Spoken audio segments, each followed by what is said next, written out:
de la vida en las cárceles tardofranquistas, que viene a cuenta también por el 55 aniversario de la llegada de los presos políticos a Segovia.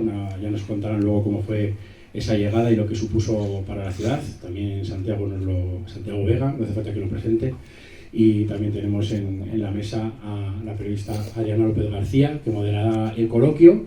Y para entender, como os digo, pues qué supuso esa llegada y qué supuso la vida para los presos que de muchas partes de todo el estado pues acabaron presos aquí, en Segovia, para lo que fue una ciudad que se transformó una vez más. Si lo había sido, si os acordáis el acto que hicimos de las presas con las mujeres, si había sido un punto clave en el encierro de la represión franquista con la cárcel de mujeres, pues con los hombres ocurrió lo mismo, ¿no? Se situó la cárcel de Segovia, la ciudad de Segovia, en el mapa del encierro durante el franquismo, como otras ciudades como Carabanchel y Barcelona y otras también prisiones, en este caso masculinas, que es lo que nos atañe hoy, que fueron también importantes, ¿no? en todo lo que supuso la persecución política por parte del régimen, ¿no? Inaugurada desde el 18 de julio del 36 hasta la muerte de Franco y más allá, ¿no? De hoy vamos a hablar, como digo, hará también Santi una contextualización de la prisión en aquellos años también, para que lo entendamos de una realidad diferente a la de los años 40. Y bueno, perdonad un poco así también el comienzo un poco atropellado. Hemos decidido hacer el acto anterior, hicimos coloquio y luego visita. Como se hizo un poco más tarde, hubo gente que se quedó sin ver el memorial, pues queríamos hacerlo al revés, tener tiempo para poder ver el memorial, también con sus protagonistas, que habéis podido disfrutar de su presencia en las celdas. Muchos os han contado, ¿no? Las fotos, los documentos, vivencias. Ahora nos lo van a dar de buena cuenta de viva voz, y agradeceros vuestra presencia, y nos alegramos de que hayáis podido ver el memorial que también desde el Foro por la Memoria de Segovia impulsamos desde hace tiempo, de solicitar que se hiciera algo así con la prisión, y que desde 2019, ¿no? Se consiguió en aquel tiempo, pues con el impulso de Izquierda Unida, que llevó una moción adelante, lo aprobó el gobierno, se impulsó. Son las primeras fases de las celdas, a quien no lo había visto antes, que eran las celdas que había con coloración azul. Y luego en el mandato anterior, con el gobierno anterior, desde la Concejalía de Memoria de Izquierda Unida, se impulsó el hacer una ampliación, que también se aprobó y que se ha continuado en el actual mandato. Se ha terminado, en la apertura que habéis podido ver, y bueno, estamos contentos de que hayáis podido disfrutar de su contenido, y que nosotros, bueno, venimos diciendo que creemos que además es que es la primera prisión en España que se llena de contenido con la historia de los que estuvieron allí presos y presas, y que Segovia tiene mucho que decir en este papel de seguir conociendo, divulgando, recordando la memoria de aquellos luchadores antifranquistas que pelearon por las libertades, de las cuales pues, muchas también gozamos, ¿no? en el presente. Sin más, no me quiero alargar. Gracias por haber venido a la visita del memorial, gracias por estar aquí. Ahora paso la palabra a la mesa. De nuevo a los protagonistas, Juanjo, José, Josu, Víctor, Luis, Jesús, muchísimas gracias por estar aquí. También a las familias que os habéis desplazado y que algunos sabemos que habéis venido de fuera. Y bueno, sin más, recordar que si alguien pues quiere colaborar, a partir de 5 euros para arriba, lo que consideréis, con alguno de los libros materiales que nos sirven pues, para los trípticos que tenéis en mano, para gastos derivados de organizar actos de este tipo, y siempre bienvenido. Muchas gracias, como digo, y paso la palabra a la mesa.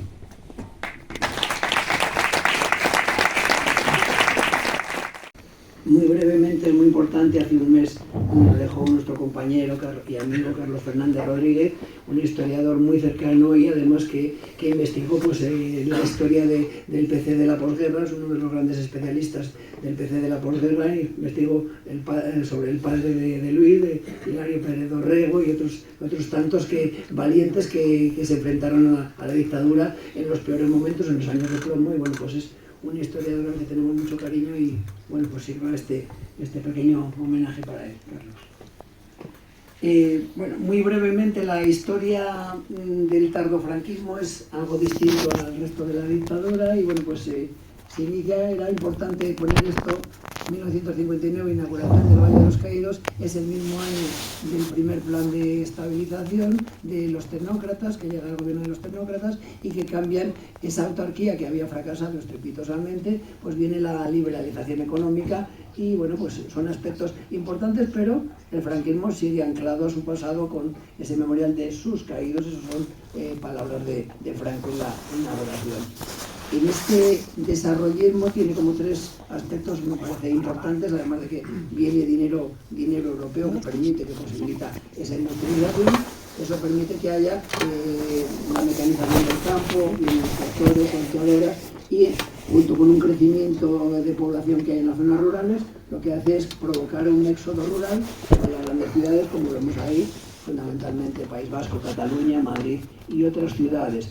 En esos lugares donde llegan son muchos trabajadores los que se concentran y es donde va a haber ese movimiento obrero del que vamos a hablar. También llega el turismo, con ese dinero, esos ingresos, esas divisas tan importantes para el desarrollo y ese millón importante de trabajadores, de españoles que emigran y que, como sucede ahora con los migrantes de la actualidad, pues envían sus remesas a los familiares aquí a España o vienen aquí a gastarlo en vacaciones. Y vienen también a vacaciones contando cómo en Europa hay derechos sindicales, hay libertades políticas y lógicamente pues eso hace que también que se anime, que en España pues puede haber nuevas ideas que están en contraste con una dictadura que todavía sigue siendo férrea, ¿no?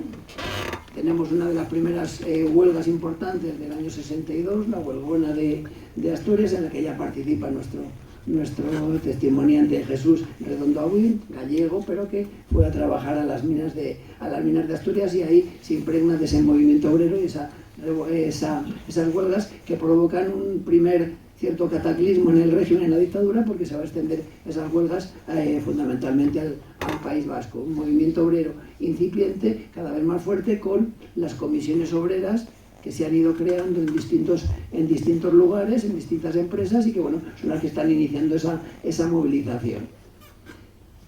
Año 63 es el asesinato de Julián Grimau, último consejo de guerra, última muerte, último asesinato por relación o en relación con la guerra civil. Y bueno, pues algunos han estudiado este tema, Juan José del Águila, otro de nuestros compañeros aquí ilustres, y bueno, pues parece que es como una especie de venganza del régimen de la dictadura contra ese movimiento obrero tan incipiente donde ha tenido tanta fuerza el Partido Comunista.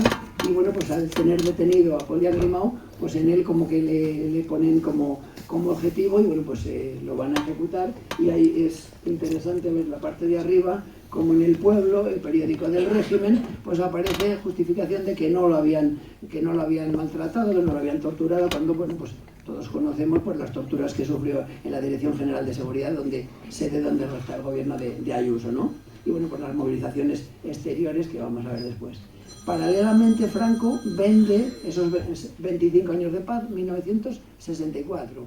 Esos años de paz que están todavía pues, con esa imposición de la victoria.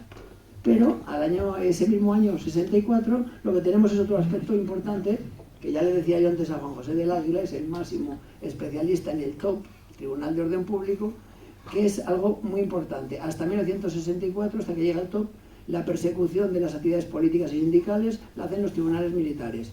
A partir del 64, el Tribunal de Orden Público es un tribunal civil, la justicia se civiliza, podemos ponerle comillas, pero lógicamente siguen castigando y siguen sancionando todas las militancias que siguen siendo clandestinas, toda la propaganda que sigue siendo clandestina, y por eso bueno, aparecen esos datos que ha recogido él y que tendremos que traerle un día para hablar especialmente del Tribunal de Orden Público. Son en torno a 50.000, más creo que son 53.000, los que cifra Juanjo del Águila, que son procesados por este tribunal. La mayoría de los delitos son asociación ilícita, o sea, militancia ilegal o propaganda ilegal. Tenemos ahí uno de los más importantes procedimientos o procesos del TOC, que es el proceso 1001, que pretendía castigar a la cúpula de comisiones obreras en el año 72. Paralelamente, Fraga, ley de prensa, Fraga se le ha querido o le han pretendido pasar a la historia como el ministro de la apertura de Franco, pero tiene dos, o al menos tres elementos negativos en su currículum. Uno de ellos, el primero, es el que participa en el Consejo de Ministros, donde se aprueba la pena de muerte a Julián Grimau. Y la segunda es que en el proceso Enrique Ruano, estudiante detenido y que lo llevan a un piso, etcétera, etcétera, y que lo tiran por el balcón las autoridades o lo asesinan, y luego resulta que Manuel Fraga manipula unos diarios que tenía Enrique Ruano para manifestar o para transmitir que tenía tendencias suicidas. Esa manipulación, el máximo responsable es el señor Manuel Fraga. Sigue en esa represión, año 73, Salvador Puig-Antich, perdón, año 74. Antes, previamente, es importante poner el asesinato de Carrero Blanco, 1973, diciembre, y pocos meses después, como que el régimen está herido y está fastidiado, está enfadado, y entonces, bueno, pues se produce la ejecución de Salvador Puig-Antich en esa primavera del 74. Y año 75, pues todos conocemos, me parece importante tener en cuenta, poner esto, que los últimos fusilamientos en el 75, luego nos contarán aquí cómo repercute eso en las cárceles, las huelgas de hambre que se hacen en solidaridad de todos los partidos, de todos los presos políticos, en todas las cárceles, solidaridad y como modo de repulsa, de protesta frente a esas ejecuciones de militantes de FRAPO y militantes de ETA. Es importante que unos días después, el 1 de octubre, es la última demostración de adhesión a Franco, en la que aparece pues el príncipe heredero Juan Carlos, futuro rey, ¿no? Estos datos, para situarnos un poquito a efectos penitenciarios. Evidentemente, los presos políticos, el nivel de presos políticos que hay en el tardofranquismo desde finales de los 60 no es como el de la posguerra. En la inmediata posguerra son cientos de miles los presos que hay en todas las cárceles, en batallones de trabajadores, campos de concentración, en colonias penitenciarias, etcétera, etcétera. Todo ese universo penitenciario, eso se ha reducido mucho, pero sigue habiendo presos políticos hasta el final. Antes comentábamos en torno a 50.000 en esa larga década de existencia del Tribunal de Orden Público. Vemos por ahí, para entendernos un poquito, estos son cifras oficiales. Esas cifras oficiales aparecen unos datos que no son muy numerosos, pero aquí faltarían las personas que son sometidas a multa o condenadas a multa y que en lugar de pagar la multa pues pasan por la prisión. En función de la cuantía de la multa o en proporción de esa cuantía de la multa pueden pasar 1 mes, 2 meses, 3 meses, 6 meses o incluso pues algún año por no pagar, por impago de multas, ¿vale? Que no aparecen, digo, para que veamos datos oficiales. Y vamos ya llegando a Segovia, que es lo que nos interesa especialmente. Esta foto que está en uno de los paneles, por cierto, pido disculpas que habíamos anunciado visita guiada y no ha podido ser en visita guiada. Esperamos que para las próximas tengamos el material disponible de un micrófono, de unos altavoces, para que se puedan hacer visitas guiadas como debe ser. Para eso hace falta también que el horario de apertura pues sea el que pedimos. Bueno, pues esto es foto de Soria. ¿Por qué pongo foto de Soria? Porque de estas personas, de estos 25, la mayoría, salvo estos dos que están reseñados, resaltados en negrita, el resto vienen aquí a inaugurar Segovia. Otros a lo mejor pasan unos días o unos meses después. ¿Qué es lo que sucede? Hay una huelga de hambre en la Navidad, perdón, del año 68 al 69. En esa huelga de hambre en la cárcel de Soria están durante 10 o 11 días con esa huelga de hambre, con esa medida de presión. Si antes, en la época de años 40 y 50, las huelgas de hambre son más esporádicas, homenajeábamos a las mujeres que hicieron esa huelga en el 49, a partir del año 68, en el tardofranquismo, las huelgas de hambre son continuas, constantes, porque es el mecanismo más importante de lucha de los presos. Bueno, pues de esa huelga de hambre, bueno, pues van a venir sancionados, castigados, vienen trasladados a Segovia, que había dejado de ser cárcel, prisión política en 1956, se transforma en reformatorio de mujeres caídas, comentábamos ya la otra vez, mujeres relacionadas con la prostitución, y en el año 69 se van las mujeres y vuelven los presos políticos. Casualmente, estos días, 19 de mayo, creo recordar que era el día que llegan. tenemos ahí presos de distintas militancias, Partido Comunista marxista-leninista, lo que va a ser de donde sale el FRAP, y también militantes de ETA. Estas personas, por eso me interesa poner esta foto para que veamos de dónde vienen esos ingresos. Y tenemos ahí el recorte, ese recorte es del adelantado de Segovia. En ese recorte aparece pues, los detenidos, 25, que ingresan en el centro penitenciario, ¿vale? Esa es la noticia. Y aparece también cómo se ha incrementado la dotación del cuerpo de policía por el peligro que siente la dictadura de tener presos políticos aquí de nuevo en Segovia.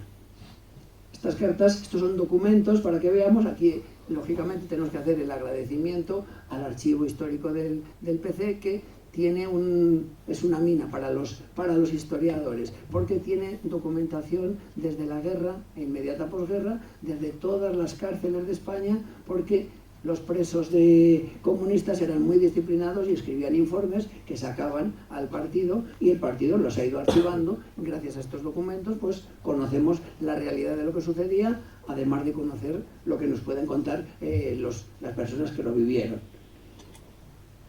De esas personas que vienen trasladadas de Soria, hay una persona, Mario Diego Capote, asturiano, que venía con problemas que no sé si debía tener, o se activaron o se aceleraron con el tema de la huelga de hambre. Tenía problemas intestinales y bueno, pues se puso muy enfermo al poco de llegar aquí, y resulta que la dirección pues no hacía mucho caso. Bueno, pues ya se le pasará, al final se pone muy malo, y cuando van a sacarlo al hospital pues fallece. Entonces es un preso, y eso provoca la reacción de todos sus compañeros, de la protesta, la carta al juez de vigilancia penitenciaria, la dirección, etcétera, etcétera, porque consideran que ha sido una muerte que se podía haber evitado si lo hubieran tratado bien. Eso es arriba el entierro de Mario Diego Capote en Asturias. Esto es un documento muy interesante, gracias a Juanjo del Águila, que aunque estuvo solo unos meses, pues dio tiempo a muchas fotos de las que tenemos en los paneles, y dio tiempo también a que recogiera este documento tan importante con los 34 presos que había el 20 de noviembre, casualmente el 20 de noviembre del año 69. Están identificados al lado, ¿vale?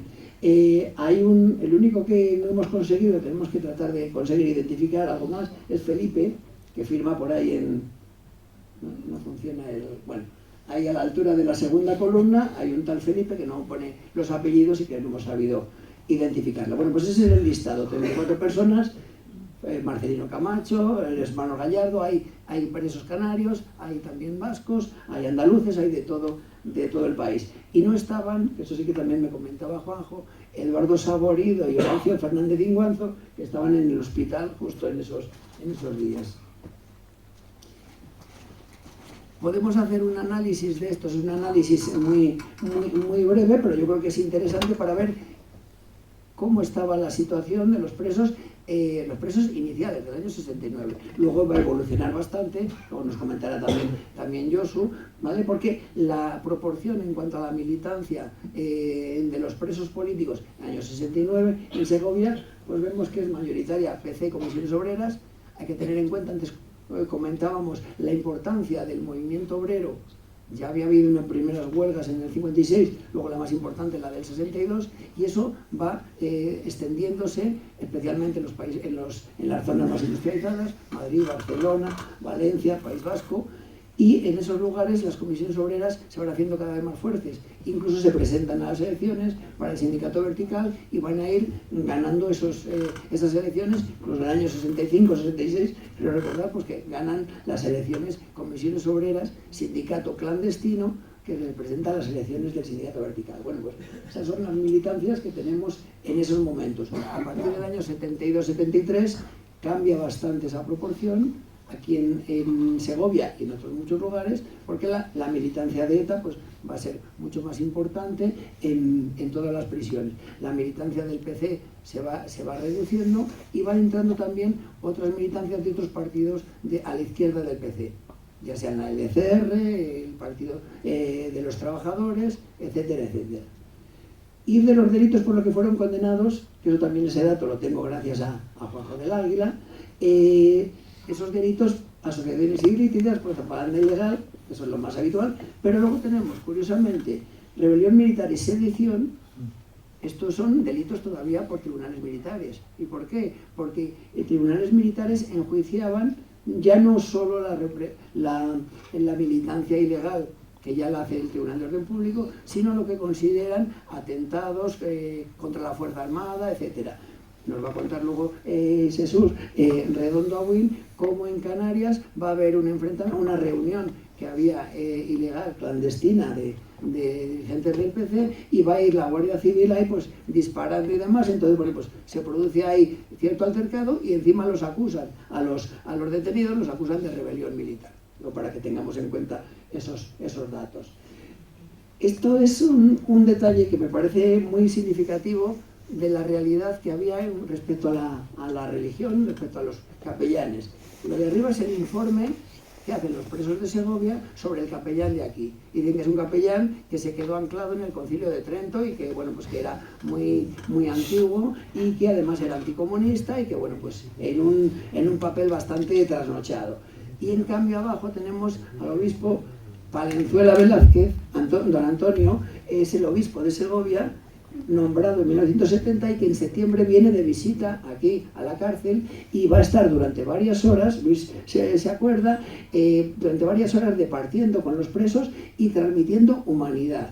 Al contrario de los capellanes como este que era oficial, o los otros capellanes que durante la posguerra y durante toda la dictadura seguían machacando y seguían con las coacciones religiosas y obligando a los presos, que muchos de ellos eran ateos, obligándoles a la asistencia a la misa dominical. El señor Palenzuela estuvo con una actitud totalmente abierta y de hecho, bueno, pues José Sandoval le regaló una lámina, un cuadro con los elementos de la comida. Creo que iba un plato y una cuchara. Bueno, hay un recuerdo evidentemente positivo de la visita de este obispo frente a otros sectores de la Iglesia mucho más conservadores.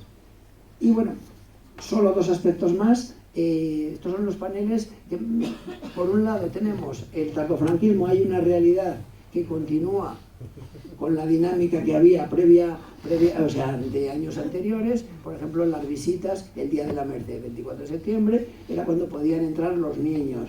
Y bueno, pues son las imágenes pues más tiernas, más cariñosas, y vemos pues cómo está cada uno con sus familiares. Horacio Fernández Inguanzo, el paisano, el maestro, dirigente del PC y de Comisiones Obreras Asturiana, pues ahí con su nieta, y bueno, pues cómo se hacían también actividades para los niños, para concentrarles y bueno, pues pasar un día distinto, ¿no?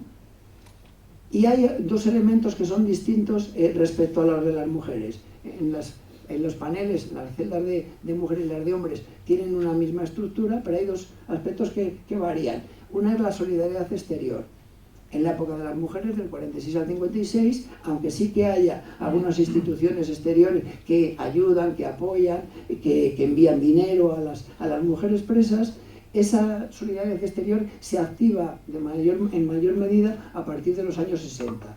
Ya con el fusilamiento de Grimau había habido una movilización a nivel general de apoyo, pero a partir de ahí pues ya vemos multitud de cartas que vienen de distintos países del mundo, que vienen a los presos. Eso es lo que hace es el PC y otras organizaciones envían cartas al exterior con el listado de los presos que tienen en cada cárcel y dándoles las señas y diciéndoles, pues podéis escribir a estas personas para felicitarles la Navidad o para enviarles pues algún dinero, porque hay que recordar que la alimentación era siempre deficitaria. Vemos algunas cartas pues, de las brigadas internacionales de distintos lugares que mandan, a lo mejor pues mandan unas mantas o mandan un dinero. Y luego vemos campañas, pone Luis Lobato, Fernández Iguanzo, campañas específicas de distintos presos a los que se pretende esa solidaridad. O vemos también las manifestaciones, proceso 1001 de comisiones, o el proceso de Burgos, proceso muy importante en 1970, que inicialmente pretendía la pena de muerte para siete presos de ETA, y hubo una movilización a nivel exterior y a nivel también nacional, y bueno, pues al final la sentencia no hubo ninguna pena de muerte. Tengo que pedir disculpas a Josu Bilbao porque en el cartel del acto he puesto fotos donde aparecen todas las personas y yo se me había olvidado, así que por eso he puesto esta foto en la que aparece aquí con gafas, el más simpático, el más sonriente, ¿vale? Junto con otros compañeros en pantalón de deporte. Luego nos contará pues el deporte que hacían, si era pelota vasca, imaginamos, ¿no? Bien, luego nos lo cuenta. Y el último, ya sí que termino con este, me parece que es necesario hacer un homenaje a las mujeres de preso. Mujeres de preso que son en las familias fundamentalmente esposas, compañeras, pero también a veces madres, como la madre de Marcos Ana, por ejemplo, que iba a verle a la cárcel de Burgos. Pero es importantísimo, ¿por qué? Porque ellas son las que se movilizan en el exterior, no solo para llevarle alimento, para llevarle ropa, sino también para las reivindicaciones. Son ellas las que van a ver al obispo. En este caso vemos en la parte de arriba con flores, arriba a la izquierda, al arzobispo de Burgos, que llevan flores con una petición. Son las que escriben cartas a las distintas autoridades, sean estatales o sean también internacionales, la ONU, el Papa, etcétera, etcétera.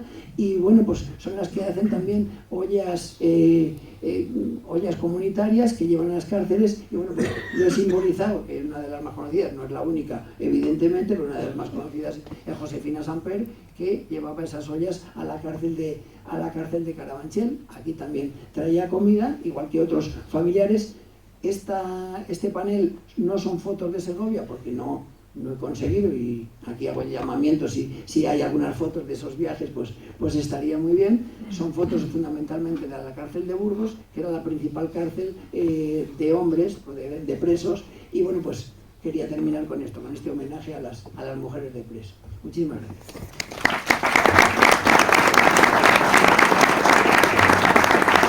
Presentando a cada uno de los ponentes para conocerles un poco más en profundidad y luego empezará lo que es el coloquio propiamente dicho.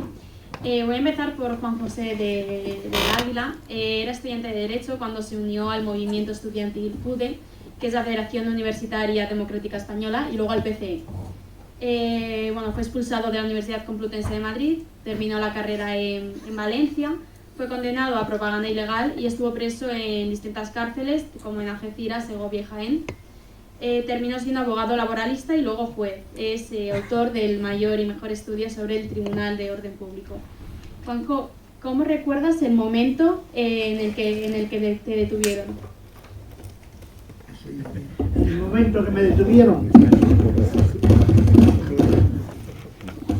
pues me detuvieron en los últimos días del mes de abril de 1968, con octavillas firmadas por comisiones obreras y las comisiones cívicas, que eran unos organismos pretendidamente plurales, de diversas profesiones e entidades, que fueron antecedentes de lo que fueron luego las comisiones cívicas. Lo que pedían las octavillas eran libertad de sindicación, el salario mínimo, creo que entonces era 150 pesetas, y cosas de por el estilo. Y lógicamente me procesaron, me procesaron por orden público, el juzgado de orden público. Estuve unos 20 y tantos días en la prisión provisional, hasta que me dejaron en libertad bajo fianza, y luego el juicio se celebró a primeros del año 69, y me condenaron un año, entonces ingresé en Madrid, de Madrid me llevaron a Jaén, de Jaén me dijeron de la noche a la mañana, o la misma mañana, que me llevaban para Soria. El motivo es que había hecho varias denuncias a funcionarios y al director por considerar que se excedían en sus funciones, y eso estaba mal visto por los funcionarios, de que alguien les denunciara al juzgado de guardia. No les sentaba nada bien. Entonces inmediatamente lo lanzaban a hacer lo que se llamaba entonces turismo penitenciario.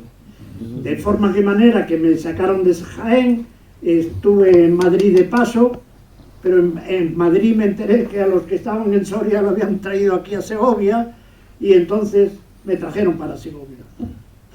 Y, cosa curiosa, vine con un compañero militante de comisiones de Cataluña,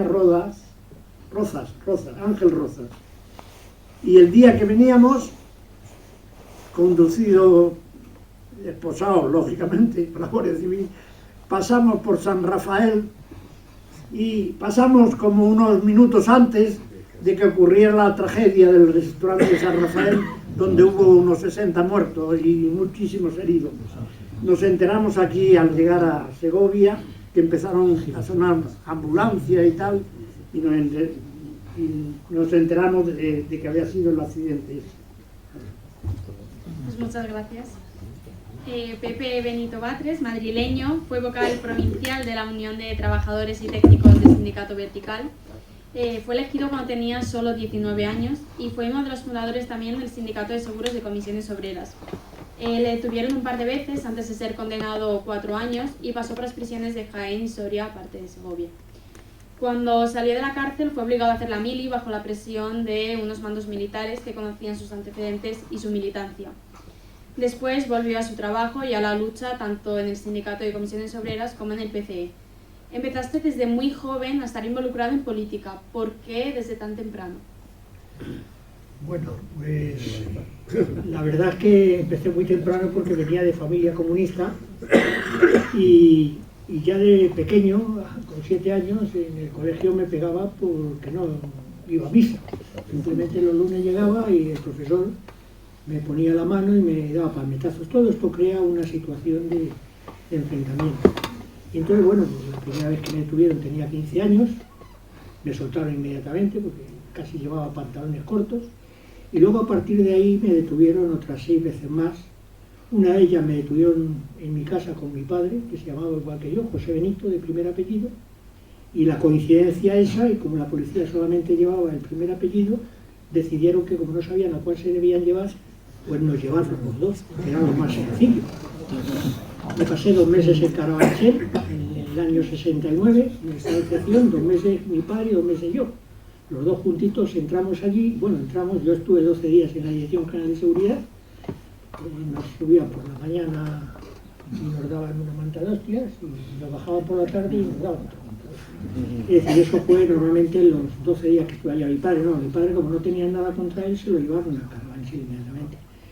Salimos un 22 de marzo porque el estado de excepción se suspendió. Teníamos en Madrid, teníamos Eurovisión, que había ganado el año anterior, 68, había ganado Maciel, y claro, tuvieron que levantar el estado de excepción porque claro, eso de hacer una Eurovisión con un estado de excepción y con un montón de presos en las cárceles, pues tampoco era plan. Entonces, bueno, pues en aquella época yo creo que en el 69 detuvieron, estábamos allí en Carabanchel unas 400 o 500, bueno, 200 o 300 o 400 personas. Yo tenía en aquella época 17 años.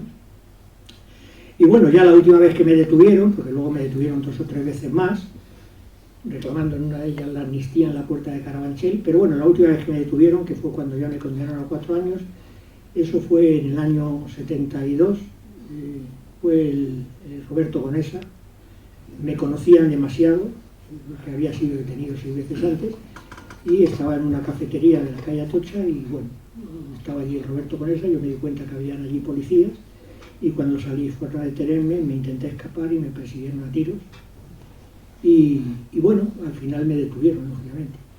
Y bueno, ya en ese momento, cuando entré en la cárcel de Carabanchel, bueno, cuando entré en la Dirección General de Seguridad, lo que le dije al Roberto Conesa, yo estaba muy enfadado, lógicamente, porque además pensé que me podían haber matado, entre otras cosas porque en la glorieta Atocha a las 4:30 de la tarde sacar una pistola y darse a tiros es complicado para un policía, es decir, es una cosa que es de locos, porque podrían haberme matado a mí o a otro. De hecho, en las informaciones de los periódicos al día siguiente hablaban de que había habido un enfrentamiento a tiros entre 2 bandas de delincuentes. Porque claro, ellos tuvieron que ir a comprobar a la glorieta Atocha en Madrid si había habido algún herido. Porque si hubiese habido algún herido, ese herido me lo había cargado yo. Evidentemente, tenían que cargarle a alguien un herido y ellos no iban a decir que se habían ligado ahí a tiro. Bueno, el caso es que entré en la Dirección General de Seguridad, les dije que que era del Partido Comunista, pero que no se lo iba a firmar. Y el Roberto Conesa, muy inteligentemente, se fue a mi casa, detuvo a mi hermano, le llevó a la Dirección General de Seguridad y me dijo: si quieres que tu hermano salga, tienes que reconocer firmando que eres del Partido Comunista. Con lo cual la discusión ya se terminó. Firmé que era militante del Partido Comunista, nada más, con la persona con la que me detuvieron conmigo, que le detuvieron también en el bar, dije que no le conocía de nada, pero bueno, esa fue la historia. Y a partir de ese momento me condenaron a 4 años, 6 meses y 17 días por agresión a la policía, porque claro, cuando intenté escapar de que me intentaban detener, le di un codazo al policía. Y entonces, bueno, pues ya luego recorrí, como dice Juanjo, pues hice también un recorrido turístico, estuve en Jaén 2 veces, porque en Jaén me mandaron, de Jaén, porque protesté, me mandaron a Segovia. En Segovia, cuando estaba en Segovia, tuve la mala suerte de que vino el subdirector de la cárcel de Jaén y me dijo: hombre, ¿está usted aquí? Y digo: sí, estoy aquí, me ha mandado usted. Entonces, la verdad es que Segovia es la mejor cárcel en la que he estado. Segovia era, cuando yo llegué, ha habido otras épocas, porque las cárceles cambiaban mucho dependiendo del director, dependiendo de la lucha que hacían los trabajadores, y de hecho Jaén era la peor cárcel. En Jaén nos formaban para ir a comer, te hacían estar de pie en la mesa para comer y tenían que dar 2 palmas para poderte sentar. Si te sentabas antes te hacían que te levantases. Los días de misa te leían un libro diciendo que los rojos y los comunistas eran muy malos. Y bueno, y mientras te leían el libro, lógicamente ni podías jugar al ajedrez, ni podías leer, ni podías hacer nada más que escuchar las tonterías que decía el profesor de la cárcel, que era el que te daba la charla. Y bueno, estuve aquí y luego me mandaron a Segovia. De Segovia al director tampoco le gustó cuál era mi comportamiento en Segovia. Porque antes se lo comentaba con Josu, cuando se produce el atentado de Carrero, yo estaba de lo que era el administrador de la comuna. Lo decidió Luis Lucio Lobato, un camarada del PC que estuvo 26 años en la cárcel, y habría que analizar cómo se puede estar 26 años en la cárcel. Es difícil. Entonces, bueno, como se produjo el hecho del atentado, los compañeros de ETA me dijeron: oye, hay que celebrarlo. Pídele que en vez de vino vamos a tomar sidra. Y yo entonces, bueno, pues yo era muy obediente con lo que decidían los compañeros de la comuna y fui al director y le dije: oiga, que queremos una botella de sidra. Estamos hablando del 20 de diciembre, que estaba en las fiestas de vacación, de Nochebuena, con lo cual el pedir sidra pues podía ser también para eso, pero el director, que había sido antedirector de Jaén, me dice: eso lo quieren ustedes para brindar. Hombre, si es para brindar por la muerte de Carrero, podemos brindar con agua, tampoco es necesario brindar. Pero bueno, el caso es que nos negó el pasar a eso. Luego, posteriormente, teníamos un armario allí en la biblioteca, y en el armario de la biblioteca había un doble techo en donde teníamos un montón de propaganda. Cada partido político tenía su carpeta con propaganda. Yo, que era administrador de la comuna, siempre he sido de un despistado terrible, y entonces en una de las carpetas del PC yo había metido una instancia que había dirigido a la dirección, una copia de una instancia. Entonces un compañero, que por cierto le detuvieron cuando vino de fuera de París a Madrid, y le detuvieron en el aeropuerto de Barajas porque venía cargado de propaganda y se desmayó, el buen hombre, dije: venir a España desde fuera y venir con propaganda era complicado, tenías que estar acostumbrado a llevar propaganda en España, entonces no te desmayabas tan fácilmente. Y entonces tuvo un cierto mosqueo y le vieron cómo estaba manipulando las manos, con lo cual entraron allí, cogieron las carpetas de propaganda, destrozaron el armario, lo abrieron, en fin, sacaron todas las cosas. Y entonces el director, como vio la instancia que yo había solicitado, me llamó, que por cierto, a la entrada de la cárcel ves que hay 2 edificios a la entrada de la cárcel, pues uno de ellos era la casa y oficinas de la dirección del director. Según entras, a mano izquierda hay un edificio. Las oficinas de los edificios. Sí, efectivamente. Y entonces, la vivienda, bueno, pues ahí tenía una vivienda y tal. Entonces me sacaron fuera, yo sacar fuera solamente tal, me sacaron allí a hablar con él y me dijo: Benito, ¿tiene usted aquí una carpeta suya?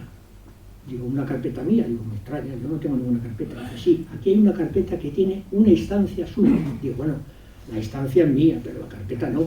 Claro, lógicamente. Entonces dice: bueno, sabrá usted que puedo denunciarle a la policía porque esa carpeta y tal. Digo: sí, estoy de acuerdo, pero una de las cosas que tendrá usted que explicar a la policía es cómo toda esta propaganda que hay la hemos metido dentro de la cárcel, porque va a tener usted que explicarle a la policía cómo todo esto se le ha colado toda la propaganda, con lo cual, y el hombre, ni corto ni perezoso, me volvió a mandar a Jaén.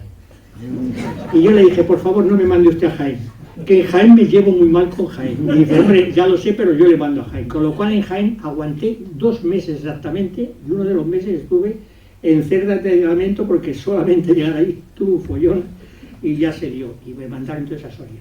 Y luego no lo vas a seguir contando, y todos estamos de acuerdo, porque hay otros compañeros. Luego hablaremos de cómo era la situación en las celdas de aislamiento.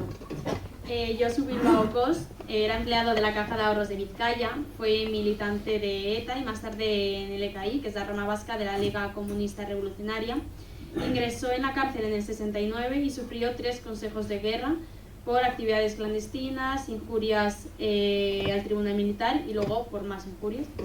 Pasó 7 años en la cárcel hasta 1976 y después se reincorporó al banco una vez salió, donde fue representante sindical de comisiones obreras en el Consejo de Administración.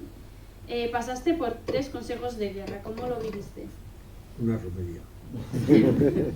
Era la cosa más gilipollas que puedes encontrar en la vida.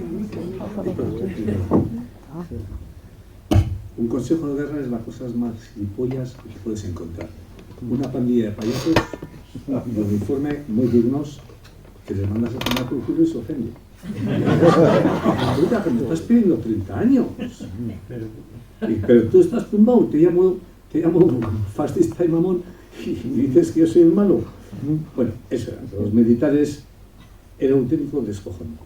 Hay que decirlo rápido y además muy concentrado. Era tan absurdo todo, que tuve yo el primer juicio, que era el político, que era el que me pedían 30 años y 15, me echaron a la calle y me abren otro juicio, pero además un juicio, ¿cómo se llama esto? Los militares de... Sumarísimo, por ofensas al tribunal. O sea, alguien que te puede matar por ofenderle. Y estos eran así todos. Pues entramos y otra vez tuvimos la romería. Esta vez tardamos 2 minutos en salir. Te cogían los picoletos y te llevaban fuera muy amablemente a rastras. Y el tercer día fue... Pero bueno, lo que vamos aquí es la justicia militar. No era la justicia y los militares no son personas. Eso lo puedes sacar de esas conclusiones en aquellos tiempos. Ahora podemos correr un velo, pero en aquellos tiempos era un ganado impresentable. Llegaron a sacar en más de un juicio, concretamente en el juicio de Burgos, llegaron a sacar la pistola. Sí, a mí me sacaron la espada. Y yo, pues estoy a 20 metros tuyo y tengo 4 picoletos encima y me saca la espada, pero estamos todos tumbados. Pues sí. Si se te vale para los militares, pasa a la siguiente pregunta. Víctor Díaz Cardiel, su padre estuvo preso hasta el año 44 por defender a la República. Metalúrgico, fue uno de los fundadores de Comisiones Obreras y dirigente también del PCE. Organizó una huelga en solidaridad con los mineros asturianos y durante 3 años pasó a la clandestinidad. Viajó a París en el 63, donde estuvo con Carrillo, Grimau, y fue detenido en el 65 hasta, bueno, estuvo 9 años preso. ¿Cómo viviste la época de la clandestinidad y el exilio? A ver, no sé, porque la verdad es que ahora mismo estoy recordando efectivamente, fue en el 65 cuando me detuvieron, ¿no? Pues yo había estado, hacemos la huelga en el año 62, que era delito de sedición, ¿eh? Cuidado, que la huelga era delito de sedición. Y claro, hacemos la huelga y yo me tengo que acordar, a diferencia de lo que decías justo ahora, de un capitán de la Policía Armada, nada del Ejército, de la Policía Armada, que los que conozcan la zona aquella de Villaverde con Vallecas y con la carretera de Andalucía, pues había 3 fábricas, todas en líneas, y 2 de ellas, la Vers y Euskalduna, tenían 2 puertas grandísimas por donde entrábamos, calculo yo que éramos unos 10.000 y pico trabajadores entre las 3 fábricas, y entrábamos por allí pues todos los trabajadores que venían por la carretera de eso. Y entonces a mí hacemos la huelga en solidaridad con Asturias, con los mineros en abril y mayo, y de repente la gente que estaba muy aplanada, muy tal y cual, se transforma en una erupción tremenda, activa, y en 20 minutos paramos una fábrica que estaba casi más en los 2000 que en los 1500, y que tenía una central en Bilbao que se llamaba Euskalduna, que tenía casi 7000 trabajadores. Era una fábrica potentísima. Entonces, en 20 minutos, pues paramos la fábrica. Y claro, me detienen a mí, porque arriba estaba la Brigada Político-Social, el Sindicato Vertical, nuestro sindicato de voluntariedad, de empresa, y pues algunos oficinistas de la fábrica. Y bueno, pues viene un capitán, y yo le recuerdo muy bien al capitán, que entra allí, el pasillo de las oficinas, están unos 300 o 400 trabajadores, y a mí me tienen en la oficina detenido. Y yo del capitán me tengo que acordarlo muchas veces, porque es el primero que me dio la libertad. Entra el capitán, que se habían equivocado de fábrica, entra la nuestra y dice: o baja Víctor o subo yo por él. Pero así con el dedo amenazando a la Brigada Político-Social, a los oficinistas y a todo su padre. Porque venía enfadado, porque ya en la otra fábrica, la irrupción sin conocimiento de que era la misma, había hecho que parara también esa fábrica. Y ya eran muchos trabajadores en paro. Y entonces aquellas conformidades, contradicciones, pues y el capitán, yo me acuerdo mucho de él, pues dice: o baja Víctor, o ahora mismo suba por vosotros y bajáis todos aquí, cabrones. Cabrones, le dijo a todos. Yo digo: vale, capitán. Y claro, ¿qué pasó? Que había 300 o 400 y dicen: Víctor, con nada que bajó Víctor, me cogieron, y como no sabían las salidas que tenía la fábrica, y tenía 2 de entrada de la Renfe, 2 de entradas de Vallecas, otra de entrada de Villaverde, pues ellos no sabían, ni el capitán tampoco lo sabía. Y dice: vámonos por arriba, porque si no te van a estar esperando por abajo. Como tú vienes en tren todos los días de Carabanchel a Villaverde, te van a estar esperando abajo y te van a detener. Y entonces, claro, efectivamente, yo hice caso a los compañeros, me subieron por arriba, y hasta 3 años después no me detuvieron. ¿Por qué? Porque la huelga de Euskalduna era la primera huelga que se hacía en Madrid, pese al Opus Dei, que decía el Opus que iba a hacer de Madrid una ciudad como Berlín o como París o no sé qué, creyéndose que eran los amos del mundo. Y resulta que no, que le metimos una huelga que, si reparas bien, y eso se lo digo a Santiago, si reparas bien, el año 65, 66 y 67 hubo las primeras huelgas y las primeras movilizaciones de Madrid, hasta de 40.000 trabajadores entre Getafe y Villaverde andando hasta Sol para protestar. Y luego el movimiento democrático de mujeres cogió el ambiente aquel y salíamos con ellos a Sol, y fue unos años de una actividad tremenda. Entonces yo lo que recuerdo es que el capitán me dio la libertad. Es una cosa que, claro, ¿cómo piensas tú que un capitán se cabrea con los sindicatos, con las oficinas, con la Brigada Político-Social y con su padre? Porque estaba indignado de un trabajo que yo creo que estaba siendo excesivo, y diciendo: a mí esto me está haciendo trabajar mucho, y la verdad, véate. Y entonces así yo recuerdo la huelga, porque fue la primera huelga que se hizo en Madrid. Era contra la voluntad del Opus, que el Opus pensaba que España estaba pacificada hasta el extremo. Es que no sé si era López Rodó el presidente del gobierno después de la doladura de Carrero, no me acuerdo, no me fijo bien, pero la verdad ellos se creían que iban a domesticar a los trabajadores, y no nos domesticaron, porque empezaron las actividades. Y bueno, ya luego en los años 70 y tal, con la muerte de Franco, en la muerte de Franco hicimos una asamblea en una fábrica de Timoteo Ruiz Sánchez de 150 militantes en febrero de 1976, y salió con este que sale ahora con Carrillo, Adolfo Piñedo, que era el secretario de comisiones en el Estándar, pues ahora está con Carrillo, porque pensaba que Carrillo, que había cambiado, porque nada más que pensaba Carrillo en las elecciones y en los votos, no pensaba en las grandes fábricas, que teníamos una presencia de órdago, pero de órdago, en Casa, en Madrid, en Marconi, en Boticha, en todas las grandes fábricas teníamos... Disculpa, Víctor, tenemos que seguir. Ah, vale, perdona que me paso, yo siempre me paso un poco. Muchas gracias. A ti. bueno, Luis Pérez Lara, hijo de Calixto Pérez, dirigente del PCE en la clandestinidad, era fresador mecánico, miembro del Comité Central y Provincial del PCE y de Comisiones Obreras. Fue condenado a 13 años, de los que cumplió 7, 4 de ellos en Segovia, y también estuvo preso en Soria, en Jaén. Estudió bachillerato superior a distancia en el Andrés Laguna y después una diplomatura. Actualmente preside la Asociación de Expresos y Represaliados del Franquismo. Y bueno, contanos sobre todo cómo llegaste a estudiar a distancia aquí en el Andrés Laguna. ¿Cómo fue esa etapa? Bueno, había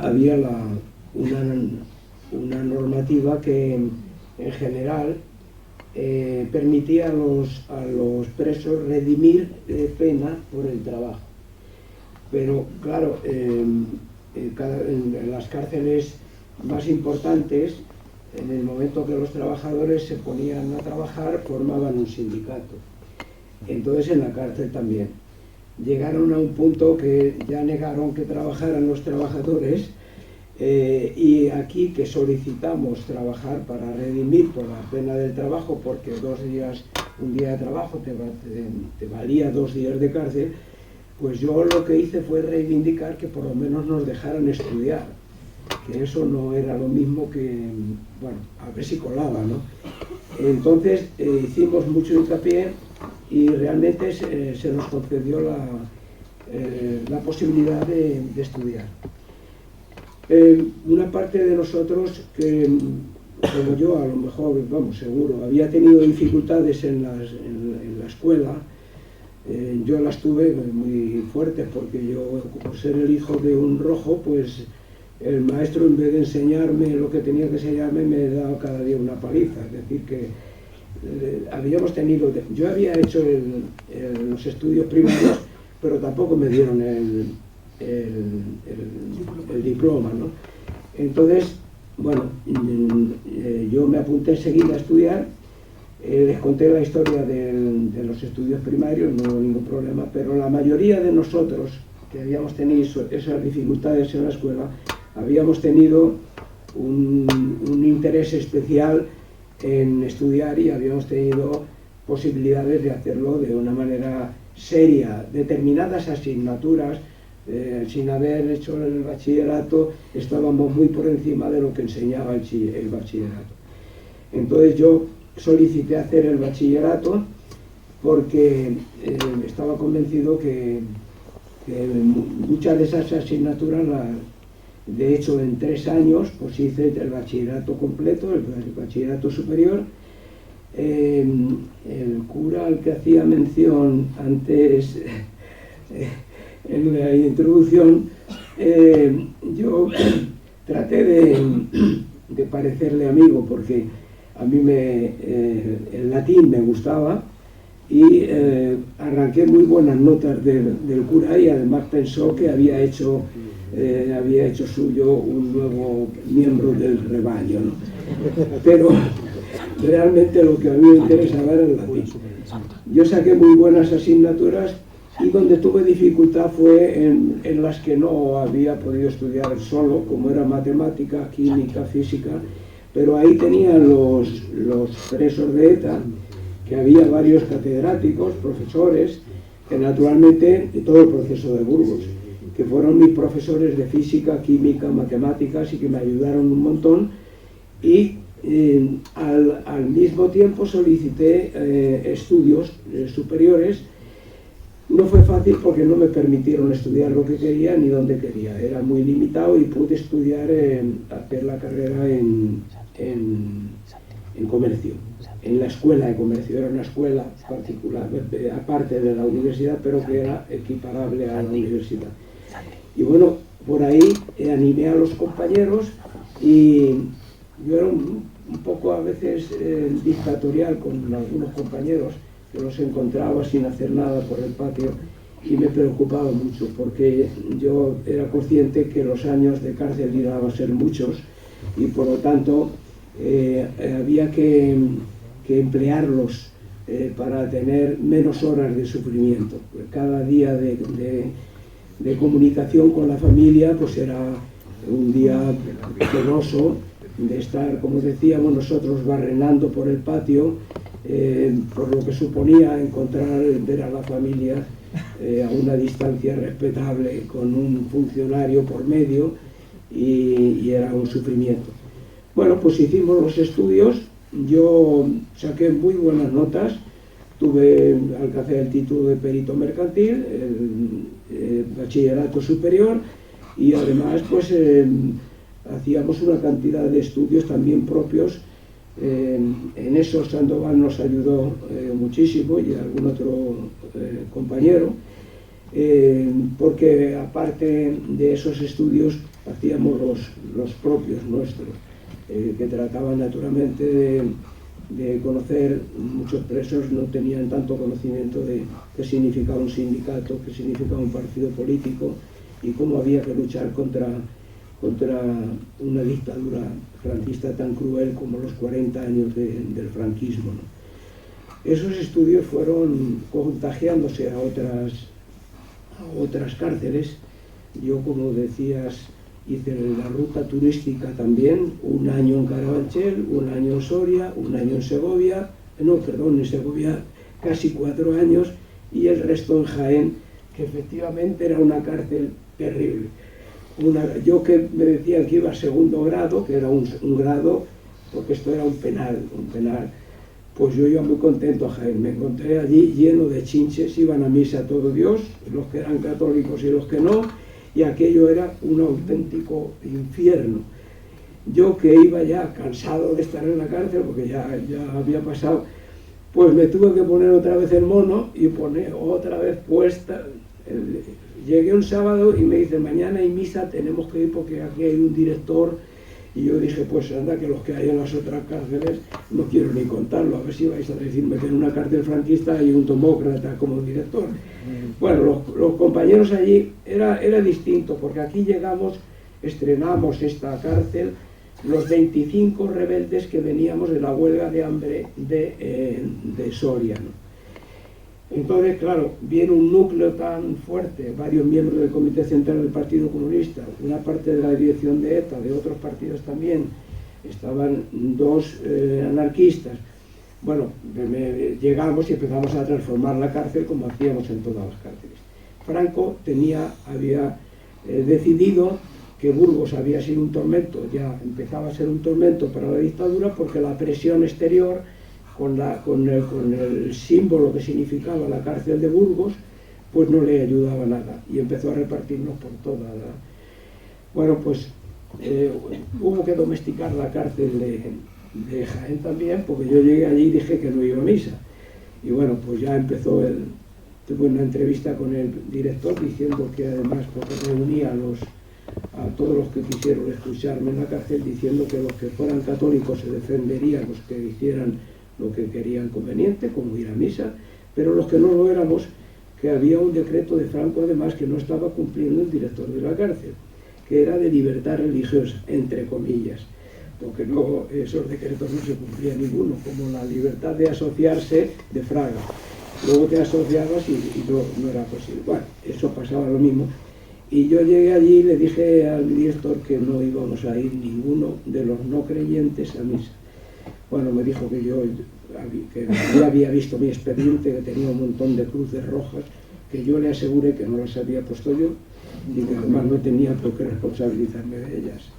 Entonces aquel director me dijo que aquello no era posible, no ir a misa. Le dije que sí, que era posible, porque era una cuestión de dignidad y además de defender nuestras creencias. Y el próximo domingo no fuimos a misa. Bueno, nos metieron en la biblioteca. En la biblioteca, el librero, el que estaba de bibliotecario, nos da para pasar el rato un libro de religión. Entonces la cosa iba bien, porque se lo habían recomendado. Entonces yo cojo aparte al bibliotecario y le digo que vamos a llevarnos bien, que un libro de religión, a los que no vamos a misa, no cuadramos. Es que yo me veo en la necesidad, porque a mí, digo: mira, yo te juro, te prometo, en nombre de todos los que estamos aquí, que nadie va a saber que nos vas a dar otro libro, pero tú no vas a dar otro libro, porque no lo vamos a ir, vamos a formar el follón y no hace falta nada. Entonces, déjanos elegir un libro y tú siempre nos habrás dado un libro de religión. A partir de ahí, pues estudiamos otro libro. En fin, era el hecho de pasar por tantas cárceles. A Franco se le volvió otro tormento porque en cada una revolucionábamos todo. La de Segovia, yo quiero hacer un recuerdo especial porque lo llevo en el alma. Y es el asesinato de Mario Diego Capote. Fue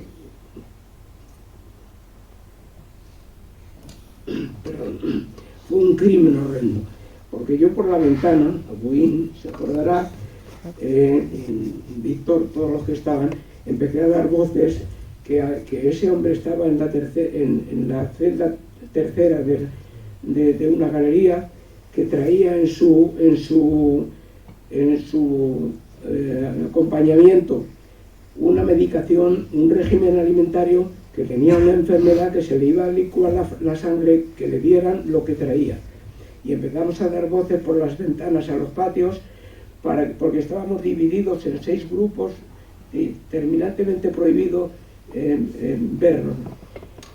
Y dijimos a los funcionarios que ya tocamos las puertas, armamos un escándalo tremendo para que atendieran a Mario Diego Capote, un hombre excepcional, que tocaba el violín como los ángeles,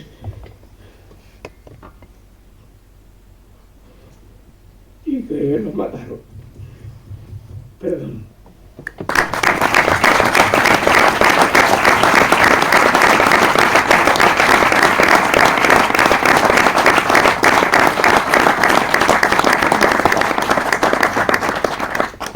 Y por último está Jesús Redondo Buin, minero en Asturias, se tuvo que exiliar tras la huelgona del 62, fue detenido en Canarias con otros dirigentes del PC y de comisiones obreras y herido de un disparo de la policía en la playa. Fue condenado por rebelión militar, pasó por las cárceles de Barracuseco, Las Palmas, Puerto de Santa María. ¿Cómo viviste ese cambio de cárceles tanto tiempo? Además del micrófono. El micrófono, el otro que me he puesto, ese.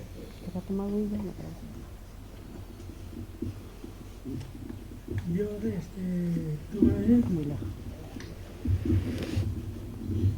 Una gran suerte, porque yo tenía 11 años y no tenía para tanto gasto, ¿no? Allí. Y entonces el problema fue que, como se deshacía de mí, pues mandándome a otra cárcel